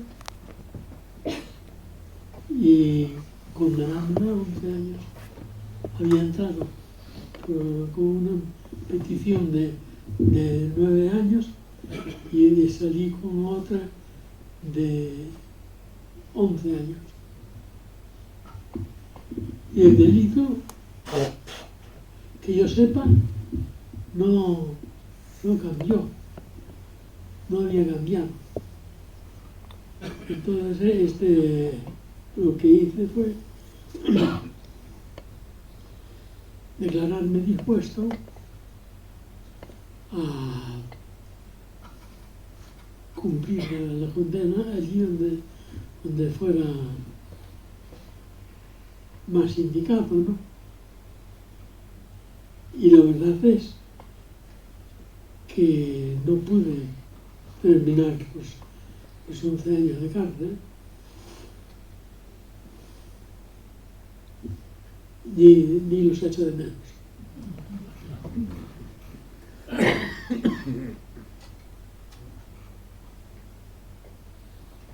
En otra ocasión, si hay opción a una mayor cuota de participación, explicaré algunas otras cosas. En tanto, ya está lo fundamental expuesto por los camaradas y las camaradas. Bueno, muchas gracias, Jesús. Habéis hablado de las diferencias entre las distintas cárceles. El reglamento no se aplicaba igual en cada una de ellas. Los castigos se usaban para fomentar la aceptación del sistema penitenciario. ¿Cuáles eran los castigos más comunes y cómo os afectaba a nivel de ánimo, a nivel de salud mental? Yo quisiera hacer una intervención porque creo que en el magnífico introducción de Santiago ha olvidado a una persona que yo creía que debía por lo menos haber hecho mención, y aprovecho y la hago yo. Entre las personas que pasaron por esta cárcel, por este centro de cumplimiento, se encontraba Luis López de la Calle. Cuando yo lo conocí era comunista y demócrata. Este hombre fue asesinado por ser vasco. Es de las personas vascas que he conocido que más se parecían, que más tenían características vascas, y cuando yo lo conocí aquí era demócrata y era comunista y fue asesinado. Yo creo que es una persona que debía haber sido mencionada. También se ha omitido en el currículum mío que soy el autor de un blog, ya se lo dije a Santiago, pero desgraciadamente no se ha podido incluir la persona que quieran pueden recoger esto que yo llamo la estampita. Esta estampita es una fotografía auténtica que está en el Colegio de Abogados de Barcelona en el año 42, y están aquí todas las autoridades civiles y militares y judiciales. Lo que se celebraba entonces era la exaltación del corazón de Jesús en el Colegio de Abogados de Barcelona. Un día, charlando con la Fundación de Abogados de Atocha, con los patronos de la fundación, uno de ellos, Pablo Benavides, hermano de uno de los que fallecieron en el atentado de Atocha, compañero abogado, dijo: anda, pero si está aquí mi abuelo. Resulta que su abuelo era el general Orgaz, que está aquí. Y para que vean ustedes la de vuelta que da la historia, que el general Orgaz fuese el abuelo de Pablo Benavides, que fue uno de los compañeros asesinados en Atocha. Los castigos en las cárceles, lógicamente, cada uno puede contar su historieta aquí, y desde luego yo no tengo que ir muy lejos para citar a Jesús Redondo Agüín. En este libro de biografía suya menciona uno de esos castigos, y por una historieta que yo estaba redimiendo con la escoba, porque como empecé en Jaén como auxiliar de la biblioteca de allí, bueno, auxiliar, eso decían, para redimir, y aquí en Segovia no había biblioteca, me pusieron con la escoba en el patio, y algún día, pues no sé qué pasó con la historia de la escoba, que un funcionario me llamó la atención y estaba Jesús allí presente y salió en mi defensa. Bueno, lo cierto es que yo afortunadamente salí a los pocos días en libertad porque había cumplido mi condena, y desgraciadamente a Jesús, por poner una denuncia al funcionario, lo mandaron al puerto de Santa María, que era la peor cárcel que había en aquellos momentos. Eso es, no he dicho historieta, y no es una historieta, es una historia real que cuenta Jesús maravillosamente en este libro de su memoria, Aliento y Desaliento de uno de tantos. Yo personalmente tengo y aporté algunos documentos de cómo reaccionaba la Junta del Régimen por los escritos que levantábamos pidiendo el estatuto del preso político, diciendo que en la forma y en el contenido de esos escritos no merecían la pena ser tramitados. Nosotros hacíamos constante escrito de denuncia al Consejo de Ministros, al Ministro de Justicia, al Susun Corda. La cosa era incordial, y entonces incluso amenazaban que si seguíamos utilizando esos términos acabaríamos siendo sancionados.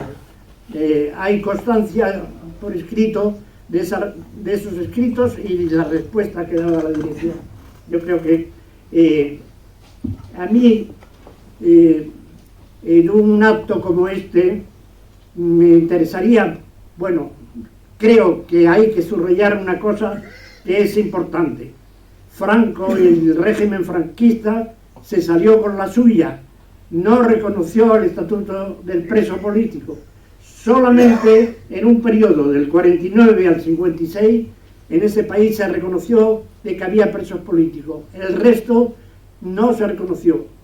Ya sabéis que en el Congreso de León, en el 1970, se llevó un proyecto de estatuto del preso político muy completo, muy serio, pero que tenía ciertas omisiones. Lo cierto y verdad es que en el Congreso de León se perdió la votación de ese estatuto. Hasta ahora, desgraciadamente, nadie ha estudiado ese tema. Yo le he abordado y desgraciadamente estoy trabajando en él. Me hubiera gustado traer aquí las conclusiones, pero no me ha sido posible. Pero he de adelantar de que si se perdió, no solo fue por la maniobra que hizo el gobierno, que le salió bien, de presentando una alternativa a ese estatuto, sino porque en ese estatuto los presos políticos nos olvidamos de que había presos comunes. Esas fueron las dos razones de peso, porque lógicamente, nosotros cuando éramos presos políticos solo pensábamos como presos políticos, pero no hicimos nuestras las reivindicaciones de los presos comunes. Y así pasó lo que pasó después de la amnistía de los presos políticos, que se sublevaron con todo el mundo, con toda la razón del mundo, los presos comunes. Bien. Vale. Aquí acaba. El congreso del que habla es el Congreso de la Abogacía, el Congreso de León. Era de la Abogacía, ¿verdad? Sí, en el 70. ¿Quieres hablar tú de los castigos? Sí, bueno, en cada cárcel se aplicaba efectivamente de manera distinta los castigos y los porqués. La verdad es que en eso influía mucho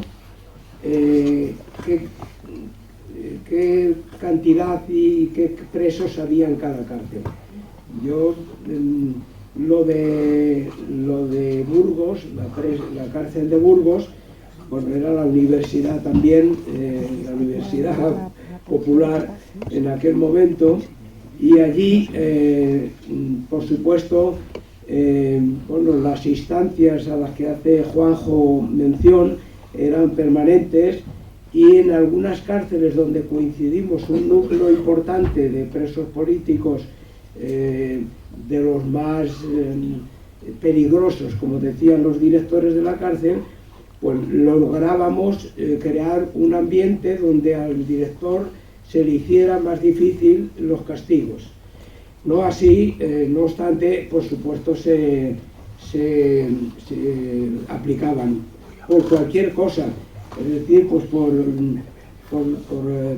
hacer una instancia que fuera irrelevante para ellos, por una contestación, como decía antes mi compañero, que les dijeras que no les gustara personalmente.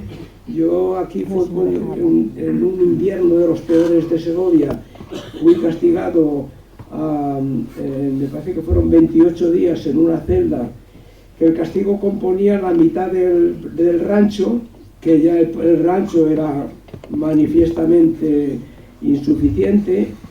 Te retiraban el colchón durante el día, en fin, y los medicamentos. Yo cogí una pulmonía porque había 18 o 20 grados bajo cero en Segovia en aquel invierno, y naturalmente los medicamentos que me daban pues era, como había sido una cárcel de mujeres anterior a nosotros. ¿Podría decirle a Santiago, por favor, que quiero intervenir yo un segundino, si se puede? Sí, en relación con la cárcel del Puerto Santa María. Dice, por favor. Sí, sí. de la familia del médico, pero el médico, yo un día que me vi muy mal, pues le cogí de las solapas, le metí contra la pared y le dije que me iba a morir a ese paso porque estaba muy mal ya. Que o me daba penicilina o el que iba a morir también era él, que ya había dejado yo en la calle el encargo si me moría lo que tenían que hacer. Bueno, el médico dijo que es que él se veía muy mal en una situación, digo, usted ha firmado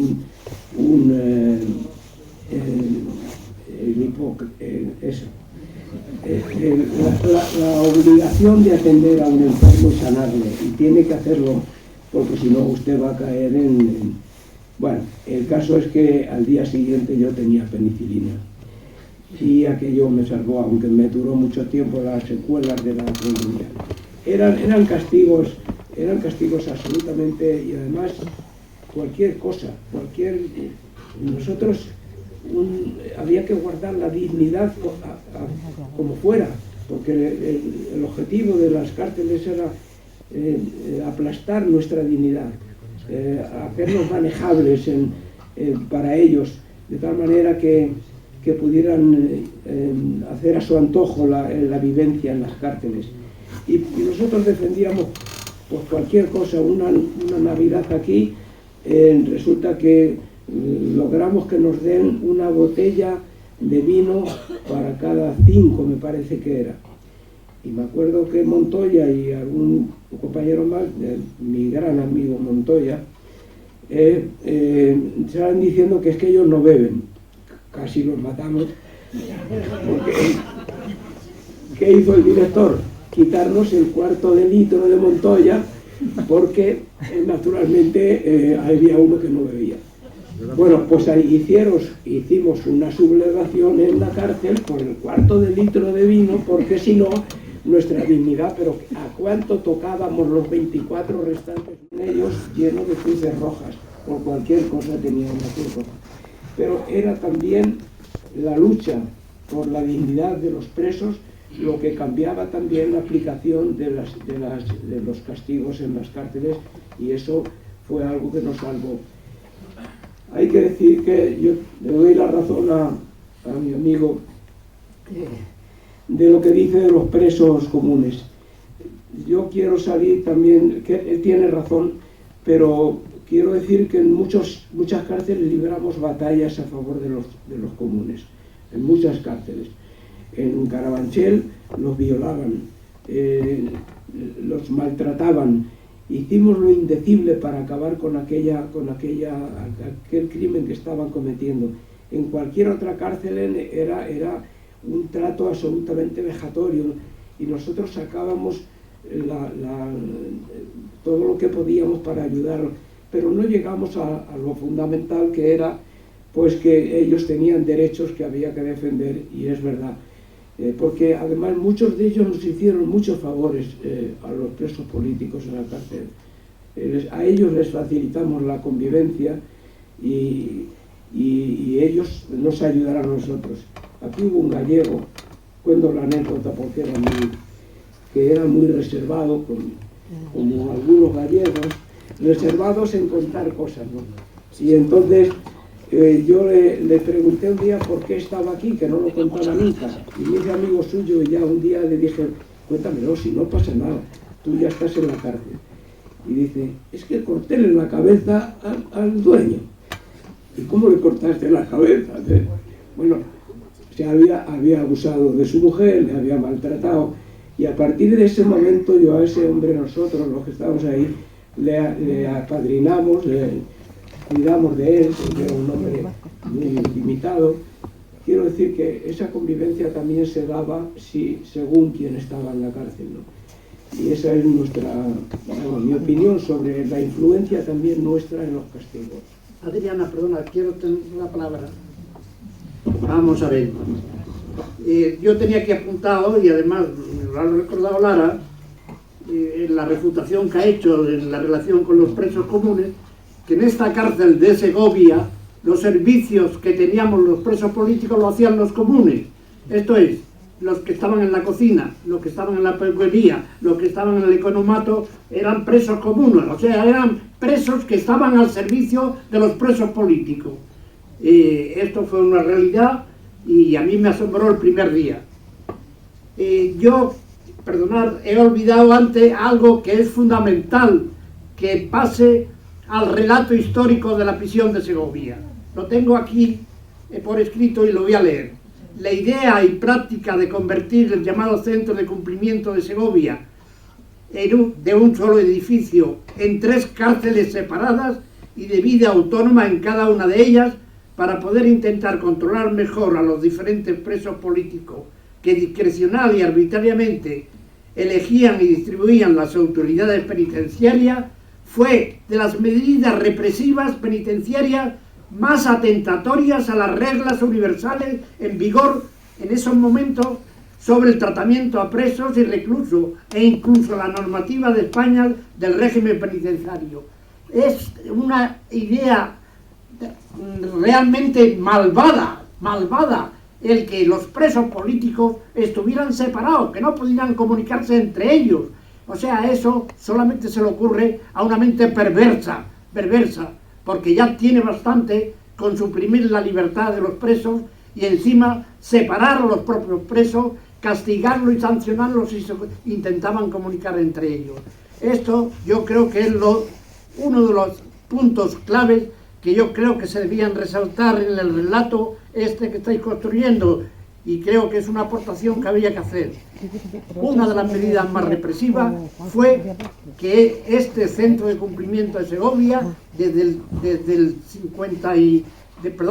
69 al 72 como mínimo, fueron 3 cárceles dentro de un mismo centro.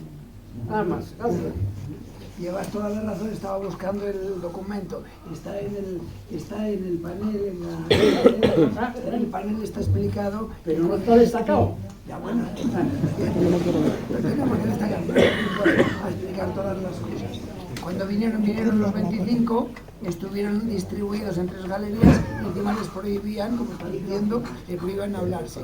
La mujer de Abuina. Sí. No. Y justo en la Navidad del 69 pidieron el poderse ver por lo menos por Navidad. Y lo autorizaron. Se lo pasamos. Marta. Sí. Bueno, buenas a todos y a todas. Quería decirle a Juanjo y a todos los presentes que Abuin, en el puerto de Santa María, y yo soy del puerto de Santa María, Abuin hizo hasta huelgas de hambre por los derechos de los presos comunes. Porque Abuin, no sé, pero 5 o 6 huelgas de hambre que hizo fue también, pero muchas de ellas fue para defender a los presos comunes, porque en el puerto de Santa María, según Abuin, moría prácticamente, se suicidaba un preso por día. Aquello era espantoso. Y él estuvo en huelga de hambre por defender también a los comunes. De hecho, la última huelga que hizo salieron todos los presos comunes a aplaudirle en el patio, y fue entonces cuando las autoridades dijeron: tenemos que sacar a este tipo de aquí, porque aquí se va a montar la de Dios. Por lo tanto, la estancia de Abuin en el puerto fue tremenda en derecho de los presos comunes, y no solo de los presos comunes, sino por tener el trato ellos, que había gente de ETA, de no sé qué otros, eran muy poquitos, pero del Partido Comunista era solamente él, y también Abuin peleó solito por el derecho de los presos, de los poquitos presos que estaban allí, antifranquistas, pero que desde que él no llegó, allí no se movía ni Dios. O sea, que Abuin estuvo muchas veces en celda de castigo para defender sus derechos y los de sus compañeros, pero también de los presos comunes. Eso quiero que lo recoja cuando saque a la luz, no sabe, el fallo que tuvo el Partido Comunista y todo esto de no haber sido más franco con la defensa también de los comunes. ¿Vale? Gracias.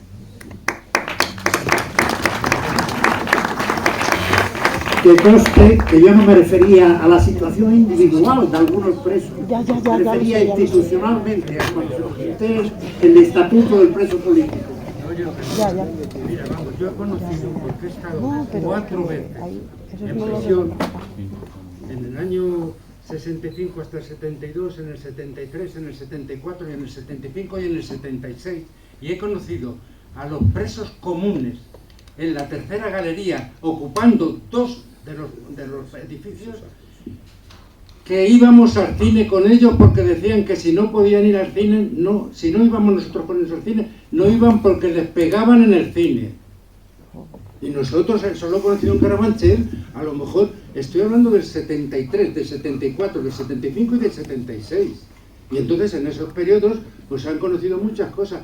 Pero yo he conocido que tenían 2 pisos, ¿os acordáis? De la tercera y de la sexta en Carabanchel, y no bajaban al cine hasta que no fuéramos nosotros con ellos. Y eran así. No.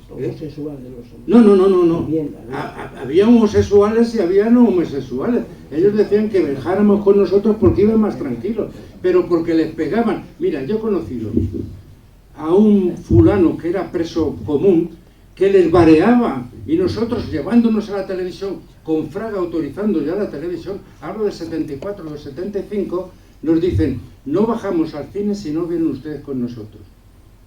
Y vamos a la televisión, que ya la deja Fraga, y saca un cabrón preso común, que saca una vara y le empieza a pegar a uno. Le quitamos la vara y le pegamos con la vara a él, joder. Es decir, hay un largo recorrido de cárceles que hay que conocerlo. Insisto, yo estoy hablando incluso del 74 y del 75, porque he sido detenido 4 veces, no he sido detenido 6 veces y procesado 4 veces. Y la verdad, en Carabanchel, aquellos de la segunda y la tercera planta, si no íbamos al cine con ellos, no iban al cine. Es que la realidad es que es un periodo muy largo de cárceles. Es que hasta 40 años este tío, hombre. Y nos ha metido en la cárcel. Me dices, yo a mi padre le conocí, y me parece que lo he dicho antes, con 32 kilos y una gabardina que le llevaba así. Pero yo he entrado en Alcalá de Henares y en Polier para ver a mi padre, y en Alcalá de Henares se tenía que dar la vuelta a uno porque aquellos lo llamaban colchonetas, eran una mierda de barro, tal. Y te tenían que dar la vuelta para poder mear, y no mearme en el culo. Vengan, por favor. Es que la realidad de las prisiones en España se ha tratado de ocultar, pero que son muy largas. Mira, lo de Alcalá de Henares es que se te graba en la cabeza para toda la vida, porque eran todos seguidos y para orinarse, y no orinarse unos encima de otros. Es que la realidad es una cosa... Y bueno, yo voy a contar porque yo creo que no lo he oído. A Buin le sancionó el director de la prisión de Segovia, porque a Buin había ido al centro a pedir una cosa para tal. Y entonces el director le dice, salga usted, llame y luego entre. Y a Buin le dijo, salgo, no llamo y no entro. Y le dije, pues mañana le manda usted a Andalucía, a la cárcel de, ¿cómo se llama? Al puerto. Le manda usted al puerto. Y a Buin le trasladó el director de esta cárcel, pero vosotros no estabais en esa cárcel entonces aquí. Y le mandó al puerto, a Buin. Y a Buin le dijo el Lute, que le conoció allí, oye, nos escapamos. Y dice a Buin, no, porque me faltan 7 días para ponerme libertad. De verdad, pero a él le dijo, y a Buin salió, dijo, ni llamo, ni me aprocho, ni nada, hasta luego. Dice, pues usted al puerto mañana. Y al día siguiente, a los 2 días, a Buin de Segovia al puerto de Santa María. Y nada más, porque es que verdad, es que la realidad, el proceso de la cárcel es tan largo, son tantos años. Vamos, yo le vi a mi padre en el año 44 y le he visto a mi padre con 7 años en Alcalá de Henares, en Polier, y luego no sé en otra cárcel tercera. Es que de verdad es que es un periodo larguísimo de cárceles. Y desde luego a Buin es que le mandó a Puerto de Santa María y todo, porque dijo, yo no llamo ni abro ni me cierro la chaqueta. ¿Por qué? Porque lo digo, hombre, con 2 narices, porque es un buen gallego.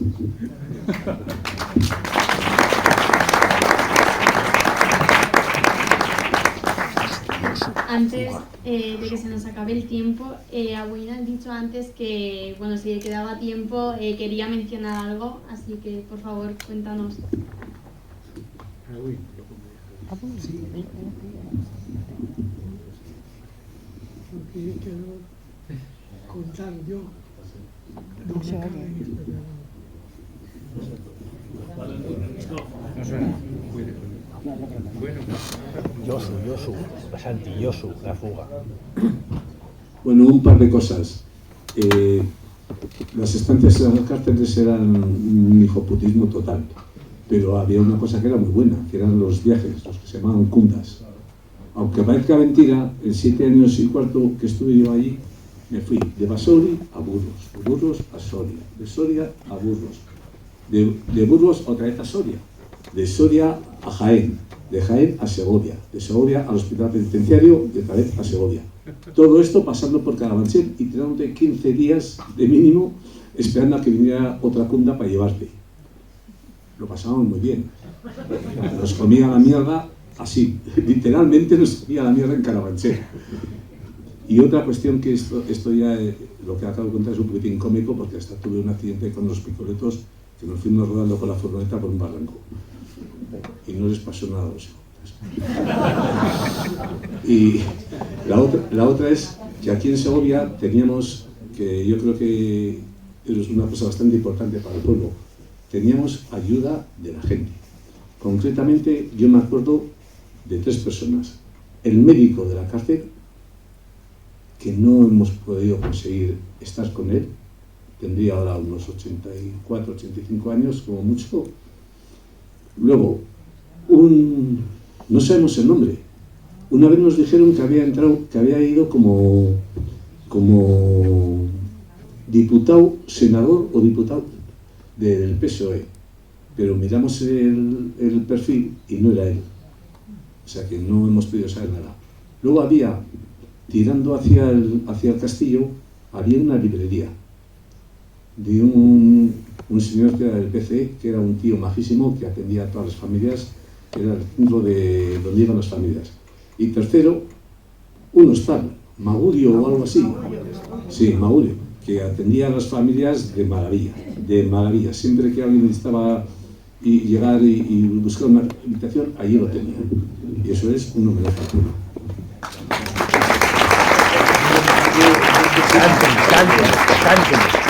Brevemente la fuga. Sí, por no dejar esto sin contar, muy brevemente. Nosotros cuando dejaron morir a Mario Diego Capote, tomamos la decisión de ir todos a llamarle asesino al director. Fue una decisión angustiosa, fuera los familiares y los abogados estaban haciendo todo lo que podían. ¿Por qué usted ha dejado morir a Mario Diego Capote? Usted es un asesino. Bueno, había gente que no, había algunos que no se atrevían, era lógico, porque yo me acuerdo de uno que me dijo: Lara, yo no puedo decir porque es que no. Y entonces le di la oportunidad de que fuera detrás de mí y dijera que lo mismo que Lara, porque claro, pasar allí y decirle, yo me di ya pasado un tiempo un permiso de no tener excesivos reparos de hablar con esta gentuza. Entonces yo pasé y desde el principio me dice: ¿qué quiere usted? Digo, primero dígame usted que pase, porque usted tiene que decirme que pase. Le echo una instancia para que me reciba. ¿Me recibe o no? Pase usted. Paso y le digo: ¿me puedo sentar? Porque usted tiene la facultad de decirme que no me siente. Siéntese usted. ¿Qué quiere usted? Digo, quiero decirle que usted ha dejado morir en la celda a Mario Diego Capote y que por lo tanto, y lo dije fuerte para que me oyera el que no sabía cómo hacerlo. Digo, y que usted es un asesino, se lo dije varias veces. Casi tira la mesa encima de mí porque la levantó en vilo de los nervios que tenía. Y luego fue, que no quiero decir el nombre, detrás de mí, y cuando le dije: ¿qué quiere usted? Hizo lo mismo que Lara y salió corriendo. Pero efectivamente aquello fue una obligación y un reposo para nuestra conciencia, por lo menos. Ese hombre conseguimos que fuera trasladado de prisión. No salvamos la vida de Mario Diego Capote, pero él fue trasladado, y parece que a una prisión que suponía para él un castigo.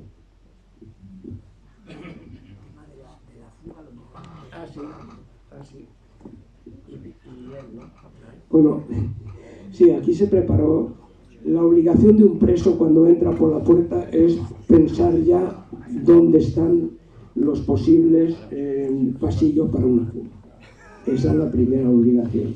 Y la segunda, ir a la celda y empezar a hacer el proyecto. Un preso que tenga una condena más o menos respetable. Y así es lo que yo hice en Soria, con los compañeros, preparar una fuga en Soria, porque estaba hueco debajo de nosotros y era muy fácil hacer taladrar y salir. Bueno, cuando lo teníamos ya pergeñado, hicimos la huelga de hambre por el estatuto del preso político, que fuera, las mujeres lo estaban defendiendo también y los abogados, y no pudimos hacer la fuga, porque inmediatamente nos trasladaron para acá, pero el proyecto lo teníamos ya pergeñado y al llegar aquí lo intentamos por varios sitios, por unos servicios que había al lado de la enfermería, que había el plato de la ducha se podía levantar y por ahí se podía ir a la evacuación general. Y otro en un patio que el sumidero del centro del patio se podía levantar, naturalmente todo eso muy bien trabajado, y por ahí se podía ir a esta general que va a parar al río. Uno de ellos iba a parar al río. Bueno, ese proyecto de fuga estaba preparado. ¿Qué pasó? Que alguien habló más de la cuenta, sin darse cuenta, sin pensarlo, ¿no? Pero el caso es cuando estaba ya preparado, a mí mi abogado vino en una comunicación con él, se abrió la chaqueta y ahí ponía abortar fuga. Y entonces, claro, la cosa es que había algo que no se podía decir. Y nosotros, esto se suspendió. Y luego se volvió a repetir, me parece que fueron 3 años después. Con lo cual, ahí mi amigo puede decir cómo continuó la cosa, pero terminó muy mal. Pero el intento se hizo. Bueno, la obligación del preso es marcharse. Por la forma que sea, digna e indigna, como sea. Pero te tienes que largar, que eso es morir desde allí. A ver, puedo hablar de fugas, mogollón. En Basauri, 2. La primera la teníamos ya muy avanzada, pero nos salió una segunda mucho más fácil.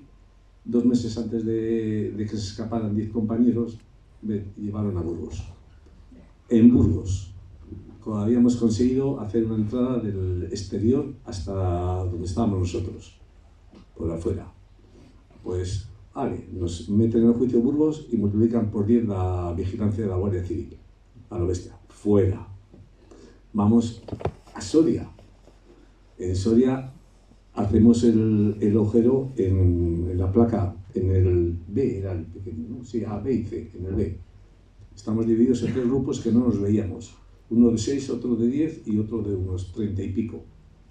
En el de 10 era perforar la ducha y luego salías, estabas a 12 metros de la calle, porque la ducha estaba pegando prácticamente al muro. Pues, se nos hunde el techo. Muy bueno. Ya, para ver que la vida en la cárcel también tenía su parte de chiste, cuando vino el juez, nos metieron a todos en celdas de castigo. Y cuando vino el juez a levantar el caso, y mandó un pedito y demás, y llegó donde nosotros, nos llamó y dijo, bueno, no ha habido intento de fuga, esto ha sido una filtración de la ducha, por lo tanto quedan todos libres. Y se vuelve al director y dice, pero un par de días más y no te queda ninguno, ¿eh? Esa es la parte agradable.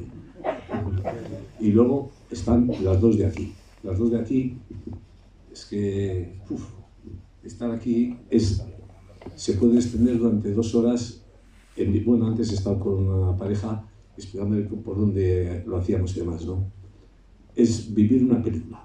Si habéis visto La fuga de Segovia, es muy, muy aproximada a lo que era la realidad, pero muy aproximada, ¿eh? Más concretamente, el que escribió el libro era uno de los que salió.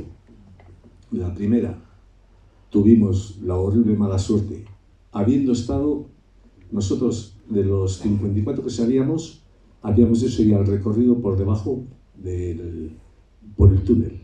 El túnel era un cacharro así, de esta altura, con bovedilla y abajo un río. La cárcel estaba atravesada por un arroyo.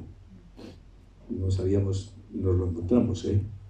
No teníamos ni puta idea, pensábamos hacer 200 metros de agujero, de túnel. Y nos encontramos eso y se me ha ido la onda de por dónde iba porque me he cambiado de tema. Bueno, todos lo recorrimos. Y había una cosa que luego pues fue un chiste, pero podía haber sido un drama, que todos teníamos marcas en la espalda. De ir agachado corriendo por el túnel de esta altura, pues todos teníamos marcas y estábamos en pleno julio con camisa y Mickey. O sea, muy dignos, eso sí. O sea que, y la segunda, pues, pasó lo que pasó. Qué pena. Si alguna vez Santiago monta un específico de la fuga, o de las fugas, traería a gente de la que salió también. Pero, una pregunta. Yo estaba aquí en la primera fuga. ¿Quién fue el que habló de que había una fuga interior? Porque lógicamente ¿Fue interior? Que había una fuga en agosto del 75. Sí, esa fue. Esa fue la que pillaron. La que pillaron. Pero la fuga la encontraron desde fuera, no dentro. Exactamente, entraron los bomberos. Entonces, porque a nosotros nos aislaron en celdas a los que estábamos allí. Durante 3 días. Bueno, y entonces la filtración vino de fuera. Vinieron los bomberos. Pero ¿quién fue el que dijo que había una fuga dentro? Es la pregunta. No. La fuga dentro no la dijo nadie. Pero el comando que habían encontrado en Madrid, que mataron a un chaval que estaba en la bañera, encontraron 54 fotos con pasaportes. Éramos todos nosotros. Entonces dijeron, esto es Segovia. Pues en Segovia nos tuvieron 3 días con la cárcel arriba abajo, todos concentrados en el patio primero este restaurantes, todo el día allí. Y nada, al tercer día llevaron, hacia el mediodía ya levantaron el estado de excepción. Ya no había fuga. Dijimos, joder, nos hemos salvado y tenemos la fuga. ¿Qué va? Los bomberos encontraron la salida por el río. Y entraron por el río para salir por el servicio. Salieron por ahí. Le dijeron, aquí está, lo que va. Y al día siguiente, esa misma tarde, les vemos que Zapata y compañía iban con los picos y que no lo hemos clavado. Los días más tarde, a la mitad, los llevaron al sur. ¿Y por qué se cambió la fuga de Portugal a París? Nosotros queríamos ir más, pero ya la segunda la organizaban los PMs o los colviles. Sí. Lo organizaban ellos. Entonces ellos preferían pasar porque controlaban mucho más la frontera. A París. Sí. Pero estaba más cerca Portugal. Estaba más cerca Portugal. En aquellos tiempos era muy parecido el tiempo, ¿eh? Porque la Cruzada 1 era una cartera nacional más potente que había. Entonces los coches podían correr y el camión también. Pero bueno. Sí. Bueno, podríamos estar horas hablando de esto, pero lamentablemente no tenemos más tiempo. Muchísimas gracias a todos por haber venido, por hablar. Como estamos en la hora de la comida, a lo mejor es interesante que nos hablen de las comidas que aquí se hacían. Me contaba Pepe que nunca había comido tan bien como aquí en Segovia. Entonces a lo mejor se puede... Sí, como aquí. Que puede explicar por qué los vascos traían material de primera, ¿no? De primera mano, de mar, y besugos y demás. No sé si... Pesca del día. Pesca del día, ¿no? Yo fui uno de los que participó en mejorar, porque de los que lo traían desde fuera, en la cocina reivindicamos poder hacer nosotros un plus en la comida, porque era 18 pesetas para la comida, para la calefacción, es decir, las 18 pesetas no daban ni para un bocadillo de nada. Y entonces los suplementos que traía la comida los centralizábamos y en la cocina lo que se podía mejorar se mejoraba. Por ejemplo, nos trajeron una vez 5 cajas de habas tiernas. Y entonces era, bueno, pues yo hice una bechamel, traté las habas y ese tipo de cosas así. Era un suplemento obligado porque es que si no nos habríamos muerto. El rancho era penoso, ¿no? Y ahí es donde venían. También se repartían lo que venían. Hubo un día que nos trajeron, los vascos tenían privilegio, pues les traían cosas de mariscos, les traían buenas comidas. Y uno de ellos muy radical, como decía, de cuyo nombre no quiero acordarme, que era un amigo, me dice: Lara, esto hay que tirarlo porque no hay para todos. Una banasta de marisco. Y le cogí de la pechuga y le dije: como toques el marisco, no sales de aquí en tu vida. Digo, mira, ahora esto para los que lleguen y lo que venga la próxima vez para los siguientes, pero aquí no se tira nada. Pero bueno, esos suplementos y eso en la cocina fueron fundamentales porque el rancho era verdaderamente insuficiente para vivir, no se podía. Depende de la cárcel pasaba lo mismo, En Carabanchel teníamos una comuna y era una comuna centralizada también. Por ahí teníamos al comandante Ochaviña, guerrillero, bragado, creo que de cocina no sabía nada, pero la sopa guerrillera de la Carabanchel era famosa, por lo menos comíamos algo caliente, en fin. En cada sitio variaba. No, bueno, que la peor cárcel donde he comido ha sido Jaén. En Segovia, como Euskadi pillaba cerca de Segovia, pues los vascos nos traían besugos, nos traían cuajada en... Vamos, que yo era... Ahora, luego en Jaén... Santi. Y nos traían la comida del restaurante directamente, antes de esa época. Yo lo he comido... Entonces, en Jaén era diferente porque en Jaén los no... vascos, que vamos a comer de puto madre. En Jaén era diferente. En Jaén la comida era bastante mala y nos daban una sopa y un quesito en caserío y por eso te alimentamos. Pero vamos, la verdad es que en Segovia se ha comido muy bien. Pero gracias a los vascos, porque las familias llevaban comida. Pero es que cuando te vas, yo recuerdo que en alguna ocasión han llevado 25 besugos allí, que los traían recién pescados. Y claro, te ponías a cocinarlos allí, yo a limpiarlos que no sabía cocinar, pero aquí se comía muy bien. Yo he comido cosas que no he vuelto a comer. Y no he vuelto a comerlas en la vida, y tan rica, ¿no? Bueno, pues ahora sí, muchísimas gracias por venir, por contribuir a que no se olvide la historia y sobre todo que no se repita. Así que gracias.